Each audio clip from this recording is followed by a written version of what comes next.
ఇది చాలా హాస్యాస్పదమైనటువంటి మాటలు మాట్లాడడం.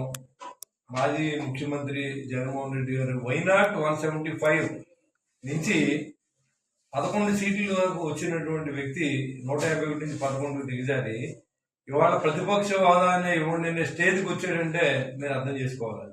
రాష్ట్ర ప్రజలు ఎవరిని ఎప్పుడు ఎక్కడ కూర్చోబెట్టాలో కూర్చోబెడతారు. ఇదివరకు ఆయనే అన్నాడు, నేను తలుచుకుంటే నువ్వు ప్రతిపక్ష హోదా కూడా లేకుండా చేసేస్తానని చెప్పి. మరి ఏం మొగ్గొట్టి అడుగుతారో నాకు తెలియదు. మరి అది పెద్ద రెండో పార్టీగా ఉన్న జనసేన పార్టీ కాబట్టి జనసేన పార్టీకే అది ఏదైనా ప్రతిపక్షమైన స్వపక్షమైన అతిపెద్ద పార్టీగా గుర్తింపు ఉంటుంది. అంతే తప్ప జగన్మోహన్ రెడ్డి గారికి ఆయనకి ప్రతిపక్ష హోదా లభించే అవకాశం లేదు రాజ్యాంగం ప్రకారం.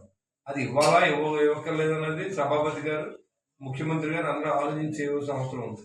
అయినా ఆయన అమాయకుల్లో మాట్లాడుతున్నాడు. రాష్ట్రాన్ని ఒక పక్కన దోచేసి ప్రజలకు పప్పు బిల్లాలు పంచి రాష్ట్రంలో కొండలు నదులు గుట్టలు ఇసిగి లెక్కరు మట్టి మశానం అంతా అమ్మేసుకున్నటువంటి ముఖ్యమంత్రిని ఎందుకు ఓడిపోయి తెలియదా?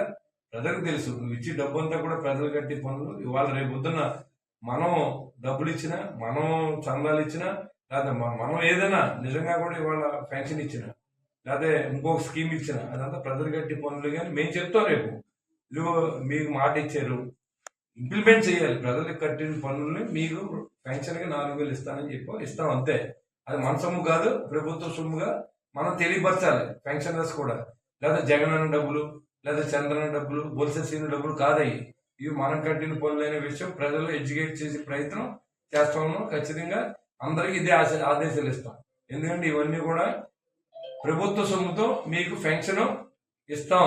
మేనిఫెస్టోలో చెప్పిన దాని ప్రకారం, పార్టీలు మేనిఫెస్టోలో చెప్పిన దాని ప్రకారం మీకు 4,000 ఇవ్వబోతూ ఉన్నాం. అది అంతేగాని జగనన్న కానుక లేదా చంద్రన్న అవి ఉండవు. ఇంకా ఈ కానిచ్చి ప్రభుత్వ సొమ్మునే ఏది ఇచ్చినా చెప్పవలసిన అవసరం చెప్తాం అంతే.